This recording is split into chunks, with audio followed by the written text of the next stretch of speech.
your locomotive engineer, and for about a third of my life, Union Pacific found other things for me to do all across the system. So it was a very varied life. I spent about 10 years here switching freight cars in the yard, building trains, busting up trains, working local industries and the like. I like that kind of work because I had defined rest days and usually a defined shift. And believe me, I would do anything possible to avoid midnights. So anyway, this building we're in is the last remaining 7 stalls of what was a, I think, 48 stall roundhouse. Running repairs to steam locomotives were done in a building like this. This portion of the roundhouse was built in 1933. It has 7 tracks in it. You'll notice overhead, you'll see a lot of pipes up there. Those pipes were used to deliver energy to the boiler makers and machinists and pipe fitters that were working on the steam locomotives. The pipes contained cold water, high pressure steam, compressed air, and electricity. And there were drop-down connections between each of these tracks. So those mechanical folks here that maintain the steam locomotives had all of the energy they needed to work their power tools. You'll notice along the outside of this building here, you'll see some pipes affixed to the wall. It gets cold here in the wintertime.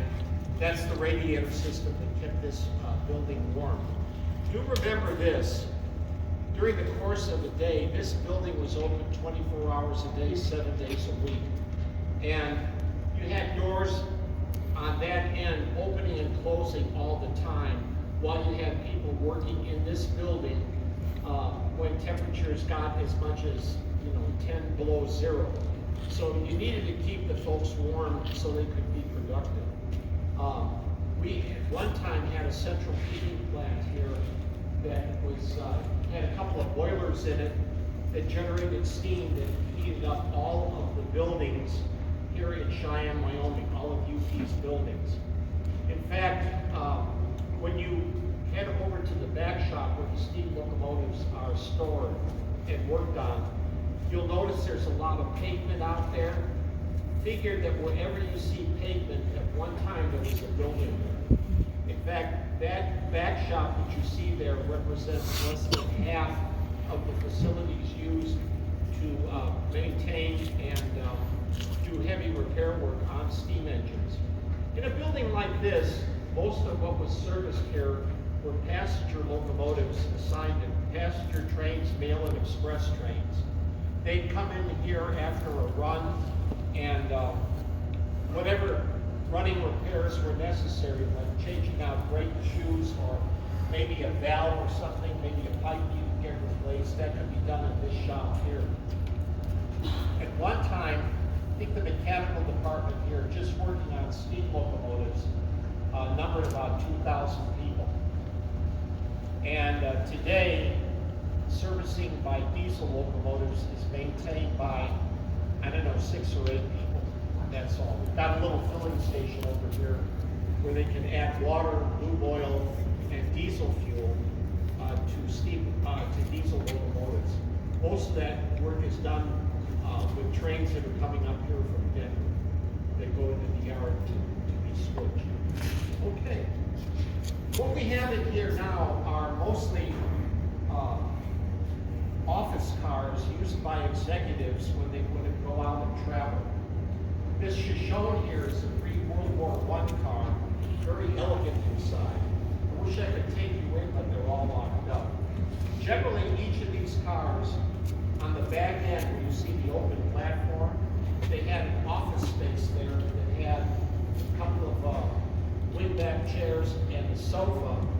The boss would sit, his desk was to the right of the door there, and it was a built-in desk. He had a chair, he had some gauges where he could monitor the speed of the train that he's on and air pressure on the rear end. And then he would handle business en route, whatever paperwork between inspection points. It's the mechanical department. business car 104, I've had opportunities to switch this car in Cheyenne. It was assigned to Frank Acord, the chief mechanical officer, when I was working. He was responsible for locomotive maintenance and freight car maintenance. And he would travel through here quite frequently to inspect the facilities and maybe go on his way to onto Salt Lake City, where we had another large shop.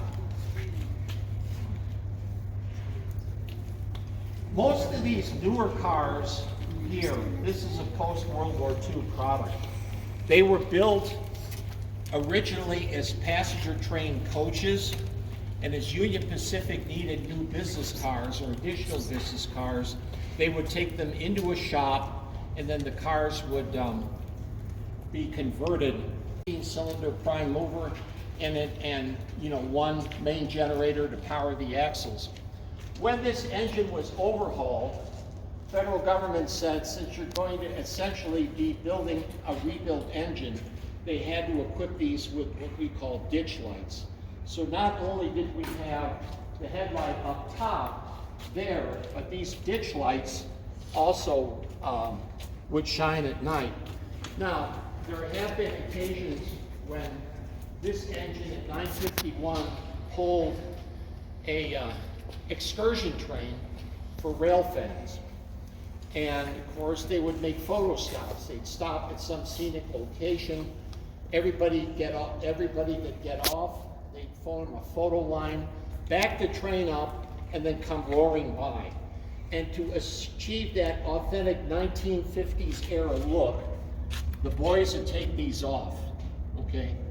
Probably not quite legal, but that way, it gave the illusion that you're taking pictures with the business car fleet, so they painted it armor yellow on the outside. It's Imron armor yellow paint.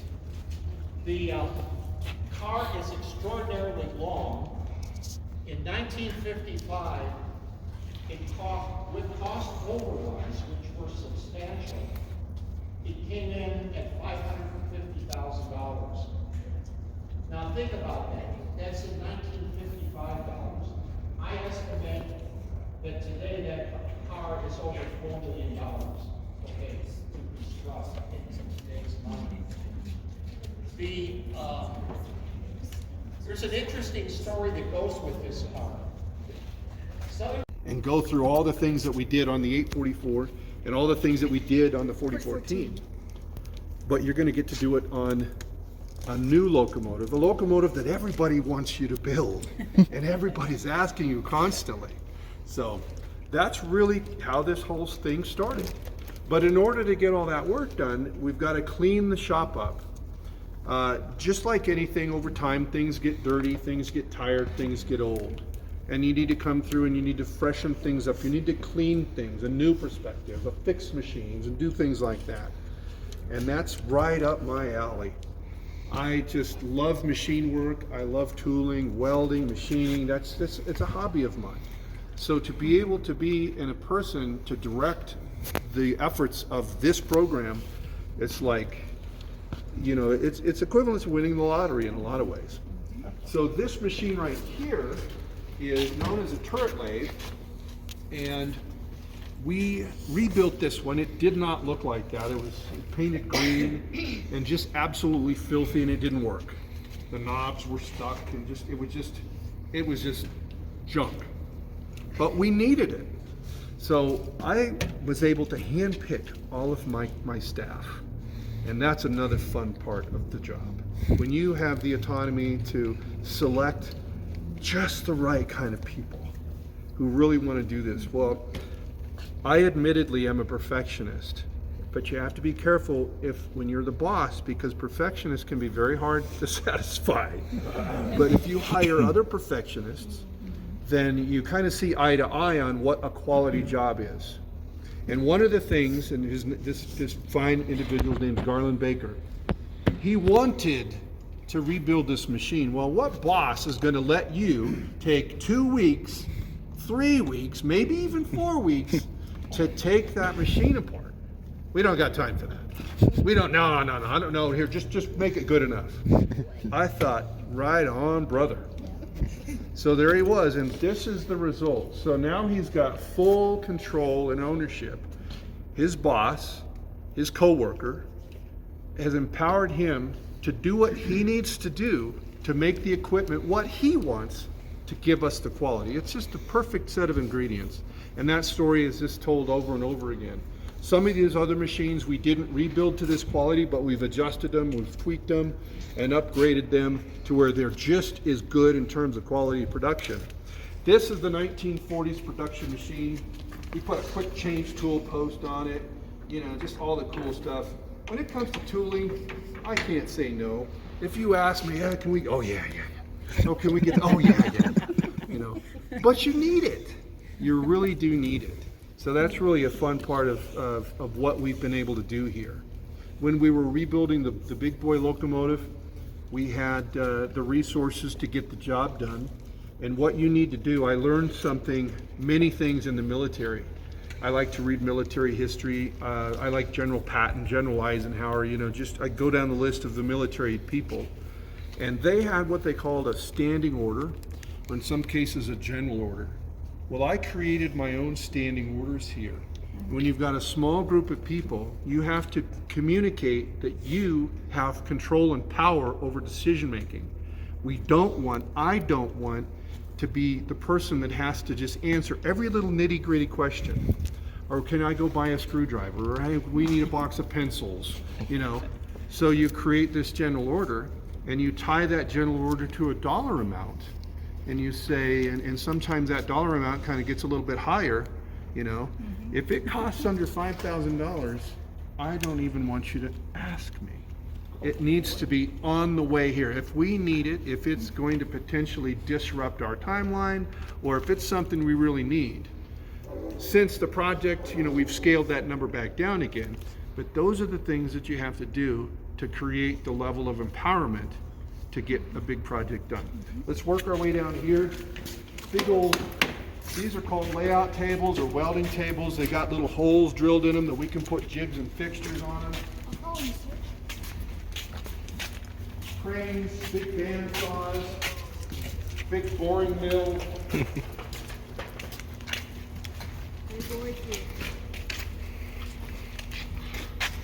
We'll kind of gather right down in here a little bit.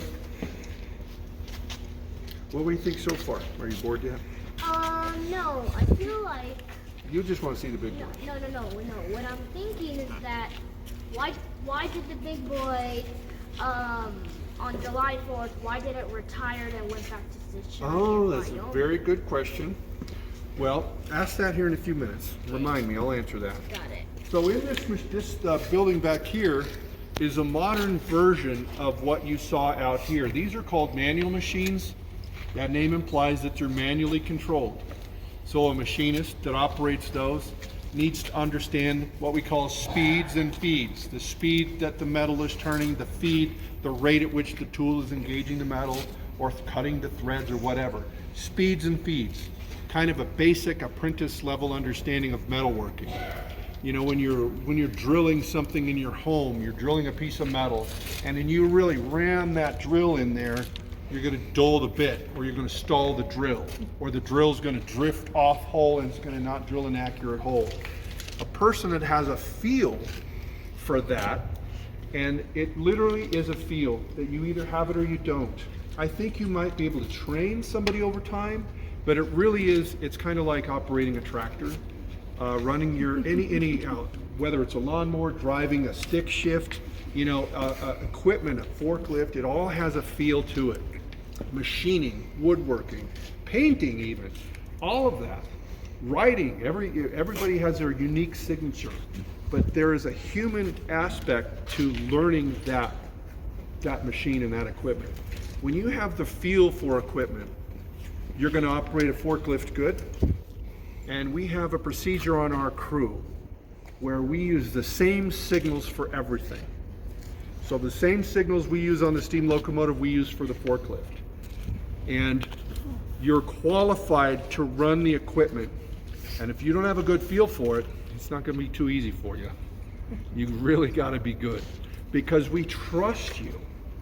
You've got our fingers, our legs, our arms, or where this forklift is running, or where the locomotive is. So you really have to fit into our little universe here. Back to the feel and equipment. The computerized machines are run with a type of computer programming called conversational programming, meaning that it's fairly simple. Like there's some logic to it, it flows. But there also has to be an understanding of how to machine, back to the manual machine, the feel, understanding what type of tool to use, understanding all the different things, the type of metals.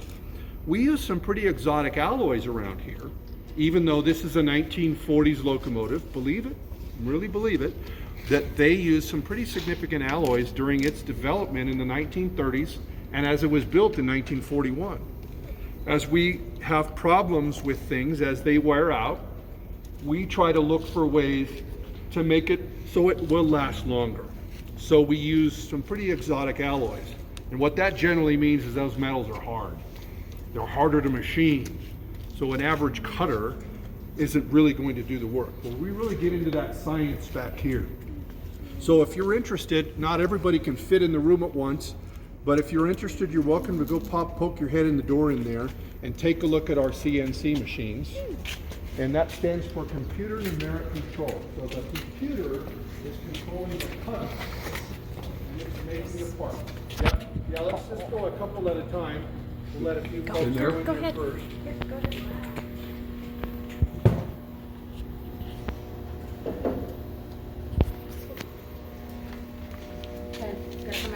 Come on over, buddy.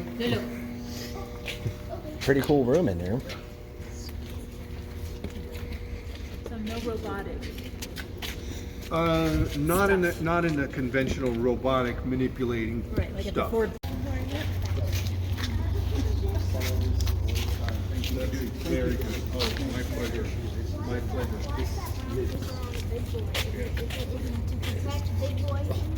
No, it's to make a template. Is it okay if I kind of introduce you? Sure. Simon. Everyone, I'd like to introduce Simon from South Africa. Did you come over for this or for some other stuff? No, for some other stuff. Okay, good. Well, we get lots of folks from all over the world visiting here. Well, come on over next to me here. We'll talk a little bit more about the big boy. Yep.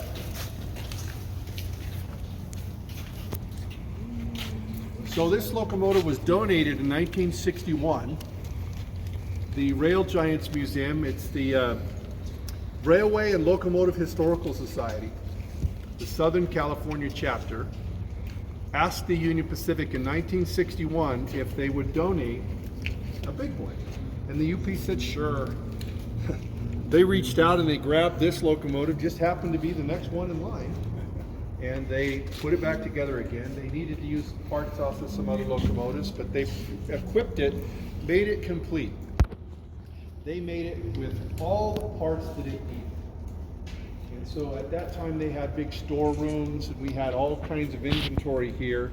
And they grabbed the whistle and they put it on and they grabbed this part and that part. And so when we got it, it had some pretty cool new parts on it, which was neat to see. But it operated for 17 years, over 1 million miles.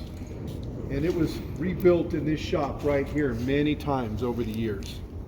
Back when this shop was in its heyday, from 1919 onward, there was a period of time during the war where there were 5,000 people employed in this entire facility.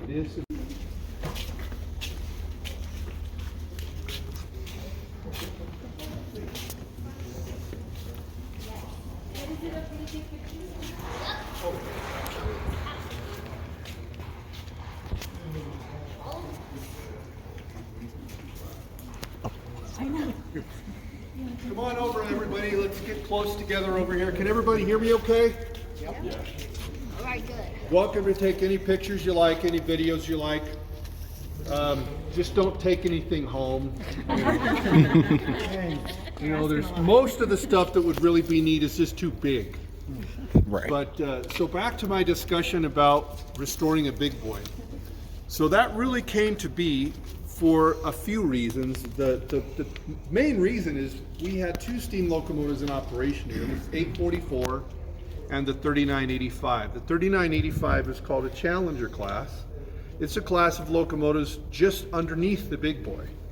So for those of you that kind of know what the wheel arrangements are, I'll explain it again if you'd like me to when we get over next to the locomotive. But you got 4 wheels in the front, you got one set of 8 drivers on the front engine, a second set of 8 drivers on the rear engine, and you've got 4 wheels under the cab called a trailer truck. So it's a 4884.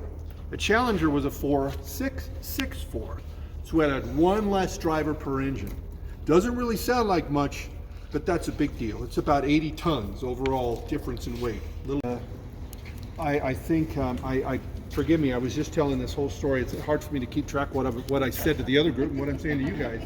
But the 844 had some problems too. I told you that the Challenger needed to be rebuilt.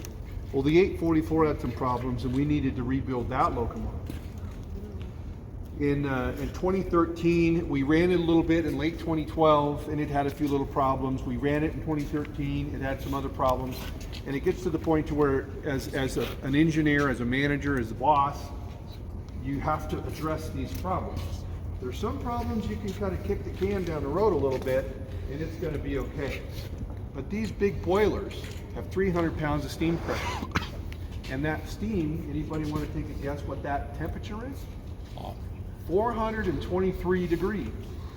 Well, what do we bake a cake at? 350? Yeah. Ish. Yeah. 425 degrees, and having been burned in an earlier part of my life as a young person, as a young man, I was so gung-ho. If you think I'm gung-ho and I talk a lot now, imagine what I was like at the age of 21. And I'd break this and skin that, and I got burned one time. And I was up on a locomotive, and it was shut down. I shut it down for the day, and one of the pipes had a little bit of steam leaking out of it, and I reached up there to shut it off. And the exhaust, and again it was shut off, and it cooked me like Kentucky Fried Chicken. And it literally, the meat, I don't mean to be graphic, but just to illustrate the deadly danger of the temperature. So with that in mind, these pressure vessels have to be absolutely rock solid. And that's always been my determination, to turn the corner on little leaks here and there and water dripping out here and there and little problems. You know, we have to maintain these boilers so they are no different than they were when they ran out of the factory. Well, how do you do that on a piece of machinery that's 80 years old? Well, let me show you. So let's walk through this way here. Everybody, you're welcome to walk that way, but just watch your step for me. We got some air hoses over here, be careful. Watch this little area here over the drop table. Remember I said this was not a museum. So we took this locomotive completely apart. And when we got into the boiler, we found a few little problems. But what you do is no big deal. It's not too difficult. When we were to look at it for the very first time, I was out there in 2011 doing some other things. I took a look at it then. I brought my guys out there for the first time in 2013. And here, that was a good answer though. The drivers. So these trucks, 4 wheels, we call that an engine truck. So if you're a steam engine guy, you got to use the cool. That's the engine truck. A lead truck is also. A pony truck is only 2 wheels. Sometimes if you talk about steam engines, a pony truck. So these are brand new wheels up here. They've got just about 14,000 miles on them. And inside is new bearings and new springs and new. It is one of the funnest things to make so many cool new parts. Well, everybody be really careful walking out here, and we're going to gradually work our way over to the south side, so take your time, watch your step. You're welcome to take pictures. So did I miss the ocean question? Yeah. Which tops are on the wheel? Yeah. No, but it could. It rolls very easily. Really? Yes, it does. So, yeah. Roller bearing. No. But when they were developing the steam locomotive, So we had a really good question about the wooden chocks under the wheels. And those are, you know, to keep it stationary. When the roller bearing locomotives were being developed, and the company that was making those, the company still in business today called Kingston Roller Bearing. They built a locomotive a little bit smaller than the 824. And they would advertise that locomotive as being so. Yes, that was the stainless steel dog bowl, yeah. Everybody come on up this way. I think this was the locomotive that was the Frontier's train. What from happened? Denver Where, to I don't. Yeah, we got to The it. only thing I see on the other side, I don't see the Challenger. Well, we gave the Challenger away. It's not here anymore. Yeah. Yep. Holy cow! Big. Big boy, dude. That thing is marvelous.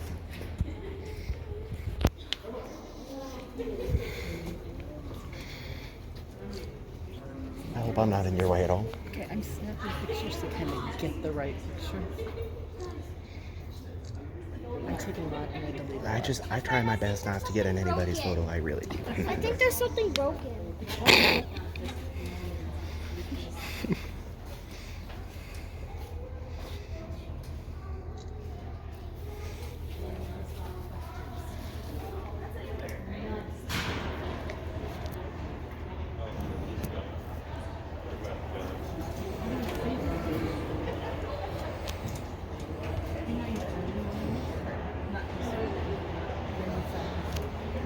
You can see inside 844. 4014 is right here. Got 15 minutes. You gotta make it count. I think it's a really tough question. Did you see it? Nope, I can't. Would you like me to lift you up? Thanks. She's gonna lift me up. This thing is so hard for me to get the scale. Whoa. It's 16 feet 6 inches. Oh.